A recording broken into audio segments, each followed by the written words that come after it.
Hello viewers, আসসালামু আলাইকুম। আমি সাকিব আহমেদ আছি আপনাদের সঙ্গে। ইতালি নিয়ে আমার চ্যানেলে যে ধারাবাহিকতার ভিডিওগুলো চলতেছে, আজকে সেটার দ্বিতীয় পর্ব। আজকে পর্বটি অনেক ইন্টারেস্টিং এবং অনেক ইনফরমেটিভ হতে যাচ্ছে। আশা করি ভিডিওটি সম্পূর্ণ দেখবেন। ভিডিওটি সম্পূর্ণ দেখলে আপনি বুঝে যাবেন ইতালি আসতে বেসিক্যালি কত টাকা খরচ হয় এবং কেন এই 1.5 লাখ টাকার ইতালি ভিসা আপনাদের কাছ থেকে কেউ 10 লাখ, কেউ 15 লাখ, কেউ 20 লাখ নিচ্ছে, এবং সেই সব দালালের মাধ্যমে না গিয়ে আপনারা নিজে নিজে কিভাবে কম খরচে যেতে পারবেন। এবং ভিডিওর যে ইনফরমেশনগুলো এগুলো জানার পরেও আশা করি আপনি আপনার দালালের সাথেও যদি কোনো এগ্রিমেন্টে যান তাহলে আপনি দর কষাকষি করতে পারবেন। সো ভিউয়ার্স, ভিডিওটি সম্পূর্ণ দেখার অনুরোধ রইল। তার আগে বলে নেই, আপনি যদি আমাদের চ্যানেলে নতুন হয়ে থাকেন তাহলে অবশ্যই চ্যানেলটি সাবস্ক্রাইব করে দিবেন এবং পাশে আসা বেল আইকনটি চেপে দিবেন। আর যদি অলরেডি সাবস্ক্রাইব করে থাকেন তাহলে অসংখ্য ধন্যবাদ।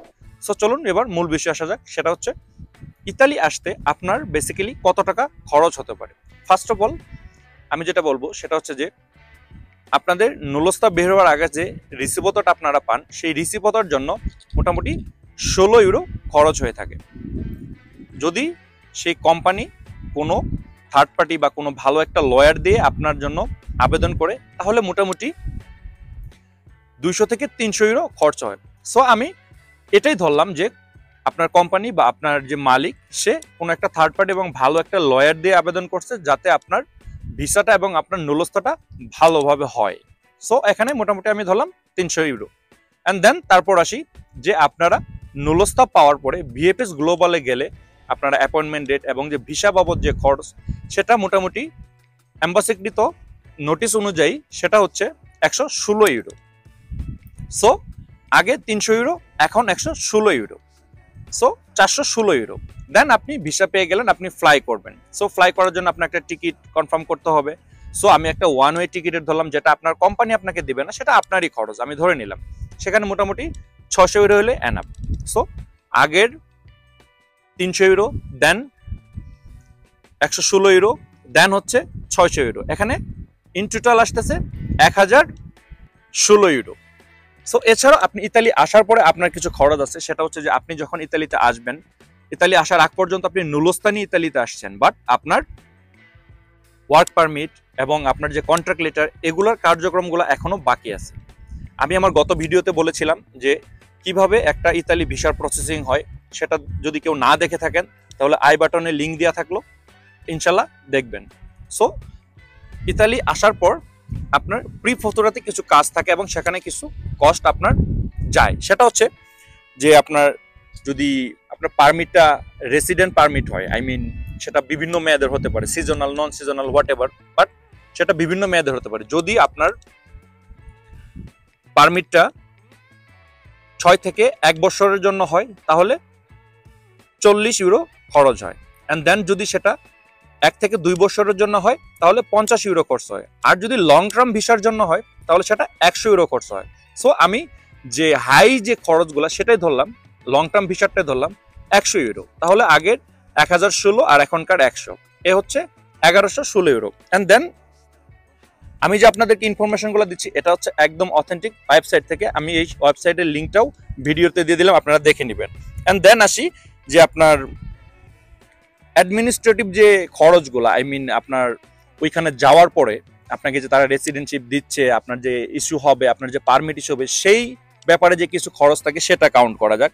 সেটা হচ্ছে যে আপনার যে পোস্টাল কোড, আই মিন আপনি যে আবেদনগুলো করলেন, আপনার সেই সব আবেদনের যে আপনাকে তারা ডেলিভারি দিবে সেজন্য পোস্টাল কোড ফি বাবদ আপনার 30 euro 46 cent, I mean 30 euro 46 cent খরচ হবে। এটাকে আমি 30 ধরলাম।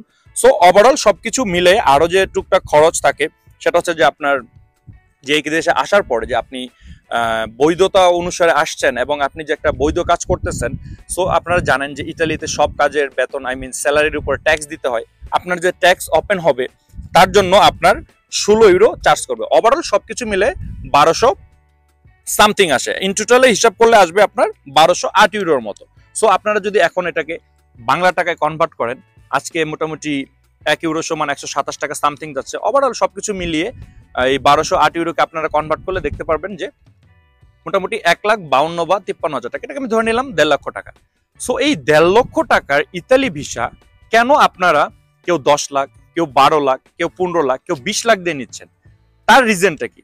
তার রিজনটাতে আসার আগে ছোট্ট একটা অনুরোধ রইল, সেটা হচ্ছে যে আমি চাই যে আমার ভিডিওগুলোর মাধ্যমে আমার বাংলাদেশের যে সহজ সরল ভাইয়েরা আছে তাদের জন্য কোনো ক্ষতি না হয়, এবং আমার এই ইনফরমেশনগুলো জানার পরে আপনি কোনোখানে যাতে প্রতারিত না হন। সো রিকোয়েস্টটা হচ্ছে এটাই, যে ভিডিওটি যদি ভালো লেগে থাকে এবং ইনফরমেটিভ মনে হয় তাহলে অবশ্যই লাইক, কমেন্ট এবং শেয়ার করবেন, যাতে আপনার আরেকটা ভাই আপনার এই ভিডিওটা দেখার মাধ্যমে উপকৃত হতে পারে, কোনো দালাল বা কোনো থার্ড পার্টির লোক যেন তাকে প্রতারিত করতে না পারে। সো আমি বলি যে আমার এই ভিডিওটা যদি কোনো এজেন্সির লোকেরা দেখে থাকেন তাহলে আমি জানি তারা হয়তো আমার উপর মনোক্ষুব্ধ হবেন, বাট ভাই মনোক্ষুব্ধ হলে আমার কিচ্ছু করার নেই। সেটা হচ্ছে আমি চাই অথেন্টিক ইনফরমেশন দিয়ে আমার যে ইতালিগামী ভাইয়েরা ইতালিতে আসতে চাই তাদেরকে সচেতন করা। সো এবার আসি কেন এটা হয়, কেন এই 12 লাখ, 15 লাখ, কেউ বা 20 লাখ টাকা চার্জ করে। তার রিজনটা হচ্ছে যে ইটালিতে মোটামুটি আমাদের বাংলাদেশ থেকে যারা লোক পাঠায়, এখানে বেসিক্যালি তেমন ওয়েল এডুকেটেড কেউ নেই, এবং এরকম পারদর্শী বা ভালো একটা রিক্রুটিং এজেন্সি বাংলাদেশে নেই, সব থার্ড পার্টি। সেটা কি, আমি ইতালিতে আসছি, আমি 2-4-5 দিন বা 10 দিন বা 2-4-5 মাস ইতালিতে আসি। সো আমি কোনো একটা কোম্পানি বা কোনো একটা মালিক বা কোনো একটা থার্ড পার্টির মাধ্যমে আমি এই ভিসার বিজনেসগুলো করতেছি, এই রিসিভোটার বিজনেসগুলো করতেছি। আমি অন্য কাজ করতেও পারি, না করতে পারি। এটাই হচ্ছে আমাদের মূল প্রবলেম। সেটা হচ্ছে দেখেন যে ইতালিতে যারা থাকে, আমি সবাইকে খারাপ বলবো না, বাট বেশিরভাগ বাংলাদেশি ভাইয়েরা কি করেন, ইতালিতে আসার পরে তারা কোনো একটা কোম্পানি বা কোনো একটা থার্ড পার্টির মাধ্যমে ইটালিয়ান মালিক বা ইটালিয়ান বিভিন্ন কোম্পানি থেকে তারা ভিসা নেয়। আই মিন তারা যে নুলস্তাগুলো সেগুলা কিনে নেয়। কিভাবে কিনে নেয়? দেখেন, একটা কোম্পানি, আমার কোম্পানি ইটালিতে আছে, আমার লুক লাগবে, সেখানে আমি স্পন্সর করব, সেখানে আমি নুলস্তা বের করে দিব, what ever everything, because I want a employer, আমার কর্মীর দরকার। সেখানে উল্টা আমাদের বাংলাদেশি, ইন্ডিয়ান এবং পাকিস্তান, এই 3 দেশের কিছু লোক গিয়ে সেই কোম্পানিকে বোঝাচ্ছে যে আমার দেশ থেকে আমার একটা ভাই আছে বা আমার একটা কর্মী আছে, তুমি এটাকে নিয়ে আসো, আমি তোমাকে তার জন্য 3000 ইউরো দিব, কেউ 5000 ইউরো দিব। এইভাবে কন্ট্রাক্ট করে সেই কোম্পানির মালিকের সাথে। যেখানে কোম্পানির খরচ করে আপনাকে নিয়ে আসার কথা, সেখানে আমাদের বাংলাদেশি কিছু, ইন্ডিয়ান কিছু, পাকিস্তানি ভাইরা গিয়ে সেই কোম্পানিতে অফার করতেছে যে আমি তোমাকে এই টাকা দিব, তুমি আমার এই লোকটাকে এনে দাও। দিন শেষে কিন্তু এই টাকাটা তারা আপনাদের কাছ থেকে তুলে নেবে। কথাটা মাথায় রাখবেন এবং বোঝার চেষ্টা করবেন। সো আজকে আমি কন্ট্যাক্ট করলাম যে এই কোম্পানিতে, যে আমি তোমাকে 3000 ইউরো দিব, তুমি আমার একটা লোক এনে দাও। কাল আরেকটা বাঙালি ভাই এসে সেই কোম্পানিতে বলতেছে আমি তোমাকে 5000 ইউরো দিব, তুমি আমাকে এনে দাও, তুমি তারটা কেন আনবা?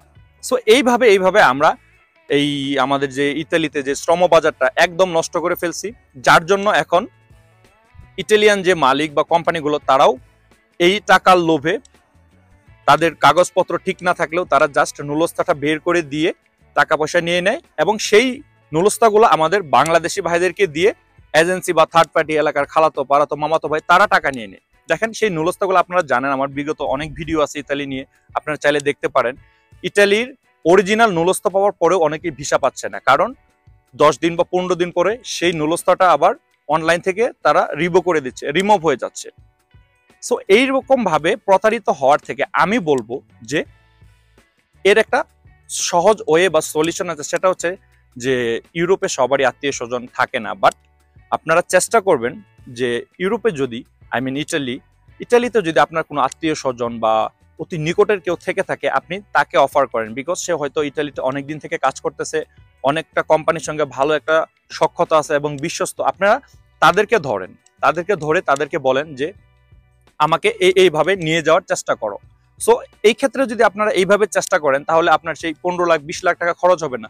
আপনি যদি আপনার পরিচিত কারো মাধ্যমে এইভাবে আবেদন করেন, তাহলে আমি মনে করি মোটামুটি 4-5 লাখ টাকা এনাফ। এবং এই ইনফরমেশনটা জানার পরে আপনি যদি আপনার একান্ত কেউ না থেকে থাকে, আপনি যদি কোনো এজেন্সি বা থার্ড পার্টির সঙ্গেও এগ্রিমেন্টে যান, তো তাহলে আপনি তাদেরকে সম্পূর্ণ জিনিসটা ব্যাখ্যা করে আপনি দর কষাকষি করে কিছু কমাতে পারবেন। সো ভিউয়ার্স, ইটালিতে আসার পরেও অনেক লোকেরা মালিক খুঁজে পায় না এবং তাদের অনেকে অবৈধ হতে হয়। এ বিষয় নিয়ে একটা বিস্তারিত আলোচনা হবে ইনশাল্লাহ আমার 3য় ভিডিওতে। সেই ভিডিওটি দেখার আমন্ত্রণ রইল ইনশাল্লাহ। ভিডিওটি আর লম্বা বড় করতে চাচ্ছি না। ভিডিওটি যদি ভালো লাগে তাহলে অবশ্যই লাইক, কমেন্ট এবং শেয়ার করবেন। এতক্ষণ আমি আপনাদের সঙ্গে ছিলাম সাকিব আহমেদ। দেখা হবে অন্য কোনো একটা নতুন ভিডিওতে। সেই পর্যন্ত সবাইকে আসসালামু আলাইকুম।